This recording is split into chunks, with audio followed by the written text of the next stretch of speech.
انسان سکون کی تلاش میں کیا کچھ نہیں کرتا۔ آج کل لوگ مری جا رہے ہیں کہ وہاں موسم کے لطف سے مالا مال ہوں۔ کوئی پربتوں کی کتاروں میں سکون تلاش کرتا ہے، کوئی عالی نصب کوٹھیوں میں سکون تلاش کرتا ہے، کوئی خوبصورت عورت کے پہلو میں سکون تلاش کرتا ہے، کوئی دولت کے انبار میں سکون تلاش کرتا ہے۔ اقتدار کی بچھی ہوئی مسندیں سکون آور سمجھی جاتی ہیں، لیکن پوچھ لو ان سب کو کہ سکون ہے؟ نہ عالی نصب کوٹھیوں میں سکون، نہ عظیم الشان بنگلوں میں سکون، نہ اقتدار کی بچھی ہوئی مسند پہ سکون۔ سکون بندہ وہاں سے ڈھونڈ رہا ہے جہاں سکون ہے ہی نہیں۔ کیسے سکون ملے گا؟ سکون باہر سے نہیں آتا، سکون کے سوتے تو اندر سے بوٹتے۔ وقتی طور پہ ان چیزوں سے کوئی تھوڑا سا دل بہل جاتا ہے، لیکن حقیقی سکون ان چیزوں سے نہیں ہے۔ اقتدار مل گیا، دولت مل گئی، شہرت مل گئی، عزت مل گئی تو وقتی طور پہ جو ہے وہ خوشی ہوئی اور اس کو بندہ باز کا سکون سمجھ لیتا ہے، لیکن وہ سکون نہیں ہوتا، وہ وقتی ایک مسرت ہوتی ہے جو ظاہر ہو جاتی ہے۔ سکون کے سوتے اندر سے بوٹتے ہیں۔ میں مثال دیا کرتا ہوں کہ جتنی مرضی بارش برسے، کبھی بارش کے پانی سے کنواں نہیں بھرتا۔ اوپر سے جتنی مرضی بارش آئے، وہ چند قطرے پانی کے کنویں کے اندر آ جائیں گے۔ کنواں کیسے بھرتا ہے؟ نیچے سے جو سوتے پھوٹتے ہیں وہی کنویں کو مالا مال کرتے ہیں۔ اسی طرح سکون کے سوتے باہر سے نہیں اندر سے پھوٹتے ہیں، اور وہ دل سے پھوٹتے ہیں۔ اس لیے فرمایا الا بذکر اللہ تطمئن القلوب، اگر سکون ڈھونڈتے ہو اس کا نام جپو، تمہارے دکھی دل کو قرار آ جائے۔ تو سکون اس کی یاد میں ہے، سکون اس کے ذکر میں ہے۔ اور بعض عقل پرست لوگ کہتے ہیں کہ یاد کرنے میں، ذکر کرنے میں سکون کیسے ملے گا، جبکہ موجودہ سائنس نے اس بات کو تسلیم کیا ہے کہ جو الفاظ ہیں ان کے اثرات ہوتے ہیں۔ آپ پھول کا نام لیں تو طبیعت میں خوشی آئے گی کہ نہیں آئے؟ کسی اپنے عزیز دوست کا تذکرہ چھیڑ دیں، ماں کا تذکرہ چھیڑ دیں، باپ کی باتیں کرنے لگ جائیں تو طبیعت میں تسکین آئے گی۔ خوشبو کی باتیں چھیڑے تو ماحول میں ایک خوشبو پھیل جائے گی۔ لیکن اگر کسی قریء المنظر شخص کی بات چھیڑ دیں، کسی ظالم کا تذکرہ چھیڑ دیں، کسی قتل کی کہانی کو چھیڑ کے بیٹھ جائیں، ظلم، جبر اور بربریت کسی بات کو چھیڑ کے بیٹھ جائیں، اثرات اس طرح کے ذہن میں مرتب ہو گیا۔ کسی پرانے دکھ کی بات چھیڑیں تو ان باتوں میں وہ دکھ تازہ ہو جائے گا۔ کسی خوشی کا تذکرہ کریں تو چہرے پہ مسرت پھیل جائے گی۔ دکھ زیادہ ہو جائیں، بات مدینے کی چھیڑتے ہیں، دکھ دور ہوں گے کہ نہیں ہوں گے؟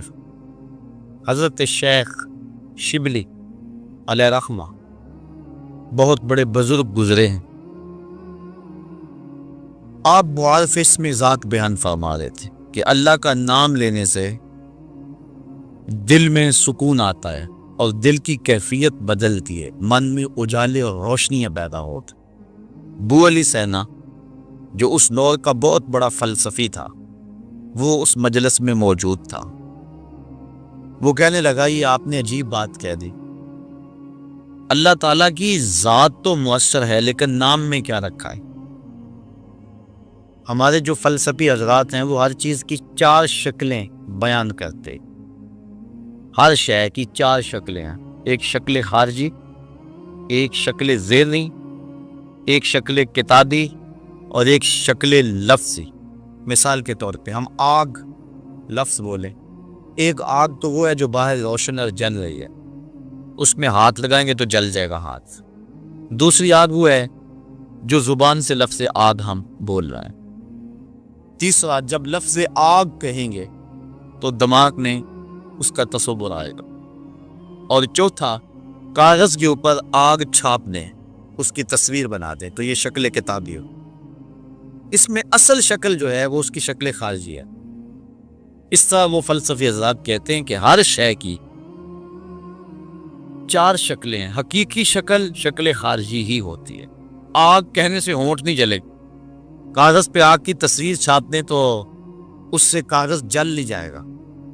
آگ کا تصور کرنے سے ذہن جلے گا نہیں. لیکن وہ جو خارج میں آگ موجود ہے اس میں ہاتھ لگائیں گے, اس کے قریب جائیں گے تو ہاتھ بھی جلے گا اور آپ کو تپش و حدت کا احساس بھی ہوگا. تو وہ خارجی جو اس کی صورت ہے وہی اس کی صورت اصلی ہے, باقی اعتباری. تو وہ کہتے ہیں اللہ کی ذات تو مؤثر ہے لیکن نام کہنے سے, نام لینے سے کیا ہوگا. تو حضرت شیخ شبلی علیہ الرحمہ نے ابو علی سینا کو سمجھایا کہ نہیں میاں, نام میں بھی اثر ہوتا ہے, نام میں بھی تاثیر ہوتی ہے. وہ کہنے لگا نہیں, مؤثر تو صرف صورت خارجی ہوتی, لہذا میں اس بات کو تسلیم کرنے کو تیار نہیں. ضد میں آ گیا. میں نے عرض کر دیا کہ بزرگوں کا ایک اپنا طریقہ ہوتا ہے. تو حضرت شیخ شبلی تھوڑا سا غصے میں آ گئے اور فرمانے لگے ابو علی سینا, میں تیرے سے کیا بات کروں, تو گدھا ہے. اس کے سرخیاں آ گئی چہرے میں, غصے سے لال بیلا ہو گیا. مجھے گدھا کہا بڑی مجلس میں, اتنا بڑا فلسفے کا امام, زمانہ میرے نام کا معترف, اتنی کتابیں میں نے لکھی. تو حضرت شیخ شبلی مسکرا پڑے, فرمانے لگے دیکھا نا گدھے کے نام سے تیرے چہرے کا رنگ بدل گیا. تو کہا جب گدھے کے نام میں اتنا اثر ہے کہ تیرے چہرے کا رنگ بدل سکتا ہے تو کیا اللہ کا نام لینے سے دل کا رنگ نہیں بدل سکتا. تو اس کا نام لوگے تو دل بدلے گا اور دل قرار پائے گا, دل کو نور نصیب ہوگا اور دل کو اجالا ملے گا اس کے بابرکت نام لینے سے. اس لیے جب زبان سے بندہ اللہ اللہ کہتا رہتا ہے تو اس کے اثرات اس کے دل پر مرتب ہوتے ہیں, اور کثرت سے ذکر کرنے والا شخص اس کا دل پر نور ہو جاتا. بلکہ ہم نے تو تصوف کی کتابوں میں پڑھا ہے, جب کوئی شخص ایک مرتبہ اللہ کہتا ہے اللہ تعالیٰ اس کی طرف نظر رحمت سے دیکھتا ہے, اور جس کی طرف اللہ تعالیٰ نظر رحمت سے دیکھ لے اس کے 70 گناہ جل کے راکھ ہو جاتے. اور جس نے اٹھتے بیٹھتے چلتے پھرتے وظیفہ یہی رکھا, پھر اس کے من میں کتنے اجالے اتریں گے, کتنی روشنیاں اس کو نصیب ہوں گی. تو کہا یا ایھا الذین آمنوا اذکروا اللہ ذکرا کثیرا, اے ایمان والو اپنے رب کا کثرت سے ذکر کرو. اور میرے اور آپ کے آقا و مولا حضور نبی رحمت صلی اللہ علیہ وآلہ وسلم نے ارشاد فرمایا اللہ کا ذکر اس انداز سے کرو کہ لوگ تمہیں مجنون کہیں یہ تو پاگل ہو گیا. بلکہ ایک روایت امام طبرانی نے بیان فرمائی ہے کہ اللہ کا ذکر اس طرح کرو کہ منافق تمہیں تانا دے کہ ریاکاری کر رہے. اس انداز کے ساتھ تم اس کا ذکر کرو. میرے حضور قبلہ عالم فرماتے ہیں اٹھ دی بیندی ٹر دی پھر دی, ستے آنتے جاگ دی, نام جھپ دی روتے کھپ دی, ویخ سر اس راگ دی, نام جپیاں قرب ملدا, نام دی کر پوری سام, شیشے بچ کستوری جے کر پھر ضرورت کاگ دی. تیرے تو سب کچھ اندر ہی رکھا ہوا ہے, تو ذرا غور تو کر, تفکر تو کر, ذرا اس کو آواز تو دیکھ کے دیکھ. تیرے من سے آوازیں نہ آئیں تو کہنا اندر بوٹی مشک مچایا اتے جان پھلن تے آئی ہو. تو نے در در کیا جانا ہے, سب کچھ تو تیرے اندر رکھا ہوا ہے. وہ کہتے ہیں ایک سنیارا کا بمبئی کا رہنے والا یہاں ہمارے نہیں لاہور میں آ گیا, پرانے دور کی بات ہے. اس کے پاس بڑے قیمتی موتی تھے. اس نے کسی مجلس کے اندر اپنے موتی کھولے اور ایک موتی کہنے لگا یہ شب افروز ہے, رات کو چمکتا ہے. جب اس نے سامان سمیٹا اور اٹھ کے جانے لگا تو ایک چور بھی اس مجلس میں بیٹھا ہوا تھا. کہنے لگا حضرت کہاں کے ارادے ہیں؟ کہا بمبئی جا رہا ہوں. کہا اس نے اتفاق, ارادے تھے میرے بھی بمبئی کے ہیں, چلو اکٹھے چلتے ہیں. وہ جوہری سمجھ گیا کہ یہ اصل میرا ہم سفر نہیں ہے, اس کا دل اس موتی پہ آ گیا ہے, لیکن وہ تھا بڑا سمجھدار. اس نے کہا آ جاؤ. سارا دن سفر میں رہے. جب رات کو سونے لگے تو اس نے اپنی قمیض یا واسکوٹ وغیرہ اتار کے جو ہے وہ لٹکا دی کسی چیز کے ساتھ. یہ اٹھا اور اس نے نظر بچا کے وہ قیمتی موتی اس کی جیب میں رکھ دیا. اور خود بے فکر ہو کے سو گیا۔ یہ چور اٹھا، اس کا سامان ٹولتا رہا، لیکن موتی نہیں ملنا تھا، نہ ملا۔ صبح یہ اٹھا اور نظر بچا کے اس کی جیب سے موتی نکال کے اپنی جیب میں رکھ لیے۔ ناشتے پہ بیٹھے کہنے لگا یار وہ تمہارے موتی کی رات کہیں چمک شپک نظر نہیں آئی؟ جیب میں ہاتھ ڈالا، کہا نہیں یار میرے پاس ہی تھا۔ بڑا حیران ہوا، میں نے تو جیب ٹٹولی ساری رات۔ اگلے دن اس نے سوچا چلو آج میں مزید کوشش کروں گا۔ اس نے پھر وہی کام کیا، نظر بچا کے اسی کی جیب میں رکھ دیا۔ وہ ساری رات ڈھونڈتا رہا، موتی نہیں ملنا تھا، نہ ملا۔ صبح نظر بچا کے اس نے اپنی جیب میں رکھ لیا۔ صبح ناشتے میں پھر بات چلی، یار وہ آپ کہتے تھے رات کو چمکتا، اس کی کچھ چمک شمک نظر نہیں آئی؟ کہا یار میری جیب میں ہی تھا۔ 2-4 دن ایسے گزرے۔ ایک دن اس نے عزم کر لیا کہ شاید وہ بغل میں رکھ لیتا ہے، منہ میں رکھ لیتا، کہاں رکھتا، آئی تو اس کو میں بیدار بھی ہو جائے تو میں پھر بھی یہ وہ موتی اسے لے لینا۔ وہ اس کے پاس سے پلٹتا رہا، لیکن وہ مست ہے، اس کو پتا ہے موتی محفوظ جگہ پہ۔ اور صبح اٹھا، نظر بچا کے موتی اپنی جیب میں ڈال لیا۔ اس نے پھر بات کی، اس نے کہا کہ یار کو میرے پاس ہی تھا۔ اس نے کہا میں آج سچی بات بتاؤں، میں تیرا ساتھی نہیں تھا، میں تو تھا چور، میں تو چور تھا۔ اس موتی کی غرض میں تیرے ساتھ ہو لیا تھا، لیکن آپ تو میرے بھی استاد نکلے۔ میں نے بڑی محنت کی، مجھے 3 دن ہو گئے موتی نہیں ملا۔ میں آپ کو استاد مانا، آپ مجھے بتائیں کہ موتی آپ اللہ کتنے کہیں تھے؟ اس نے کہا میاں تو اوروں کی جیبیں ٹٹولتا رہا، کبھی اپنی جیب میں بھی تو ہاتھ ڈال دیا ہوتا۔ نہ مسجد وچ نہ مندر وچ، لب یار نو اپنے اندر وچ۔ سب کچھ تو تیرے اندر ہے، تو اوروں کی جیب میں ٹٹولتا رہا۔ سلطان وہ فرماتے نہ کر منت تو خواج خضر دی، تیرے اندر آب حیاتی ہو۔ اور کبھی فرماتے ہیں وچے ہی بیڑے وچے ہی چیڑے وچے ہی ونج مہانے ہو، 14 طبق دلے دے اندر تمبو وانگو تانے ہو۔ سب کچھ تو تیرے اندر ہے۔ اور اقبال کہتا ہے خود ہی کا نشیمن تیرے دل میں ہے، فلک جس طرح آنکھ کے تل میں ہے۔ یہ سب کچھ تو انسان کے اندر رکھا ہوا ہے، بس تھوڑی سی توجہ کرنے کی دیا۔ دل کی تختی جو اس کا نام لکھا ہوا ہے۔ میں نے اس نے عرض کیا تھا کہ اقبال نے کہا تھا حکیم نیٹشے کے بارے میں، قلب مومن دماغش کافر است۔ اس کا دل مومن تھا، دماغ کافر، لیکن ہر شخص کا دل مومن ہوتا ہے۔ تو اس دل کی ایک ایک پرت میں رب کا نام لکھا ہوا ہے۔ اور کافر کو کافر اس لیے کہتے ہیں کہ وہ اس حقیقت کو چھپا دیتا ہے۔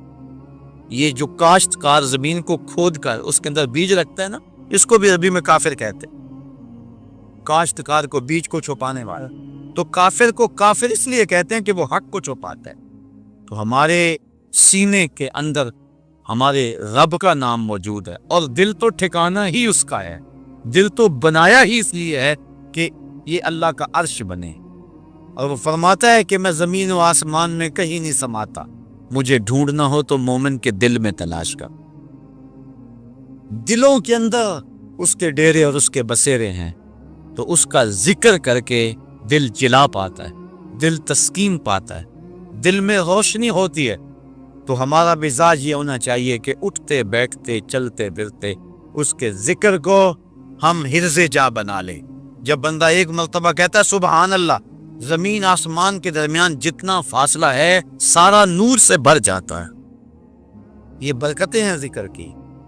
اس کا نام تو لے، کوئی معمولی نام ہے؟ جب زبان پہ اللہ کہتا ہے 14 طبق روشن ہو جاتے ہیں۔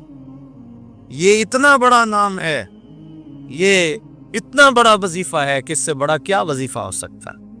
اس کا نام، اس کا ذکر۔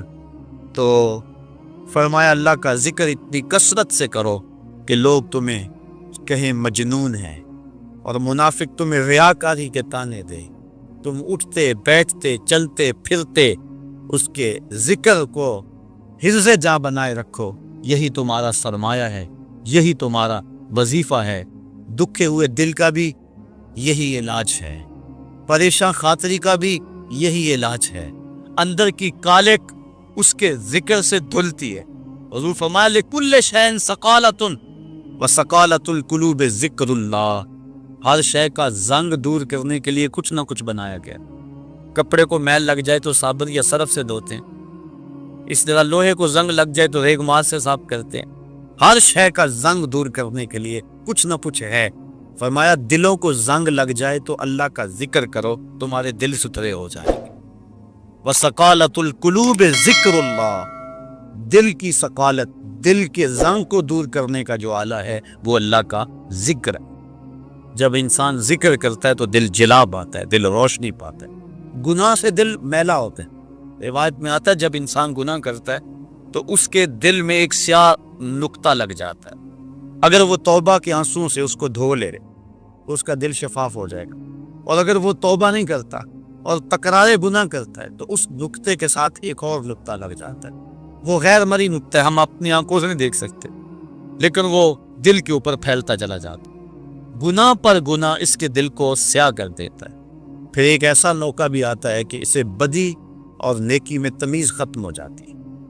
یہ شخص پکا نمازی ہو, نماز چھوٹ جائے اس کی تو اس کی زندگی میں جو چین ہوتا ہے وہ لٹ جاتا ہے.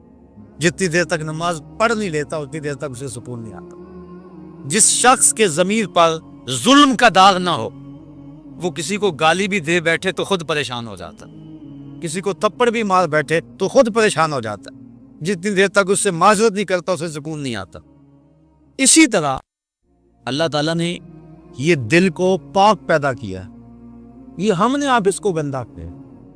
نفس پلیت پلیت چا کیتا اساں اصل پلیت تا ناسے. نفس نے ہمیں پلیت کر دیا, ہم تو پاک آئے تھے, ستھرے آئے تھے. اور میاں صاحب علیہ رحمہ فرماتے ہیں چٹی چادر پھمنا والی تے داغ نہ لانی جڑیاں, پھر نہ آکھی حشر دہاڑے حال ربا کی بنیا. تو یہ چٹی چادر ہے بالکل, تو اس کے اوپر کہیں داغ نہ لگا بیٹھ, اور اگر اس کے اوپر داغ پہ داغ لگ جائے اور دل سیاہ ہو جائے تو پھر حق و باطل کی تمیز ختم ہو جاتی. پھر گناہ پہ گناہ کرے اسے فتح نہیں ہوتا, چونکہ جو پہلے ہی داغ چادر ہو ایک اور دھبا لگ جائے گا تو کوئی پریشانی نہیں ہوگی. چٹی چادر پہ معمولی سا داغ بھی لگے گا تو ہر ایک کو نظر آئے گا, محسوس کیا جائے گا کہ یہ داغ لگا ہوا ہے. اس لیے گناہ کرنے کا جو شخص مزاج بنا لیتا ہے اس کے لیے گناہ مشکل نہیں رہتا, بلکہ روایت میں آتا ہے کہ جب مومن گناہ کرتا ہے تو اس کی حالت یہ ہوتی ہے جس طرح بہت پہاڑ کے نیچے آ گیا کہ ابھی اوپر سے وہ گر جائے ویسے کچل دے. اور منافق جب گناہ کرتا ہے تو وہ یوں محسوس کرتا ہے جس طرح جو ہے مکھی بیٹھی تھی اور اس نے اس کو اڑا دیا.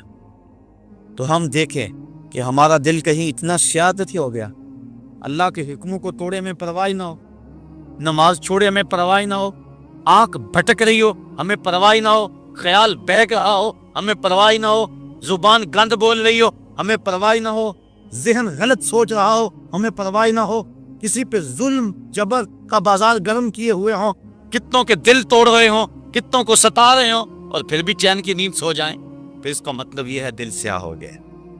کہ کسی کو دکھ دے کر بھی دکھ نہیں ہوتا, کسی کو اذیت دے کر بھی تکلیف نہیں ہوتی, کسی کا مال لوٹ کر خون پی کر بھی آرام سے یہ سو جاتا ہے. یہ ہے اس کی کیفیت, تو پھر دل سیاہ ہو گیا. اب اس دل کی سیاہی کیسے مٹے؟ توبہ کے پانی سے. جب اشک ندامت گرتا ہے تو دل کے میل دھو دیتا ہے. اور دوسرا وَسَقَالَةُ الْقُلُوبِ ذِكْرُ اللَّهِ, اور دلوں کی ثقالت, دلوں کا زنگ اللہ کے ذکر سے اترتا ہے. تو جب اللہ کا ذکر کثرت سے کرے گا تو اس کو تسکین کی دولت نصیب ہو جائے گی. تو اللہ فرماتا ہے الا بذکر اللہ تطمئن القلوب, سن لو دلوں کی طمانینت اس کے ذکر میں ہے. اور فرمایا کچھ رجال ایسے ہیں, کچھ اللہ کے بندے ایسے ہیں کہ اللہ کا ذکر اس انداز میں کرتے ہیں کہ بیع و شراء اور تجارت ان کو اللہ کے ذکر سے روکتی نہیں ہے. یعنی وہ کام بھی کر رہے ہوتے اور ذکر بھی کر رہے ہوتے. حضرت شاہ نقشبند بخاری علیہ رحمہ آپ فرماتے ہیں میں نے منام ایک شخص کو دیکھا 70,000 دراہم کا کاروبار کر رہا تھا. میں حیران ہو گیا کہ یہاں آ کر اتنا بڑا کاروبار, لیکن جب میں نے غور کیا تو اس کا دل ایک لمحے کے لیے بھی رب کی یاد سے غافل نہیں تھا. اور میں نے ایک شخص کو کعبۃ اللہ کا طواف کرتے دیکھا لیکن اس کا دل رب کی یاد سے غافل تھا. تو دل کا اس کے ساتھ لگ جانا اور ایک لمحے کی غفلت کا طاری نہ ہونا یہ حقیقت ذکر ہے, اور یہ مومن کا مطلوب ہے. وہ ایک لمحہ بھی جو ہے وہ اپنے رب سے غافل نہیں ہوتا. غفلت اس کی موت ہے. غفلت ہوگی تو شیطان آئے گا, غفلت ہوگی تو وسوسہ آئے گا, غفلت ہوگی تو گناہ سازد ہوگا. لہذا وہ غافل ہی نہ ہو. اور مرشد باہو اسی لیے کہہ گئے کہ جو دم غافل سو دم کافر. کوئی لمحہ غفلت میں گزرے نہ, تم ایک ایک لمحہ اپنے رب کی یاد میں رہو.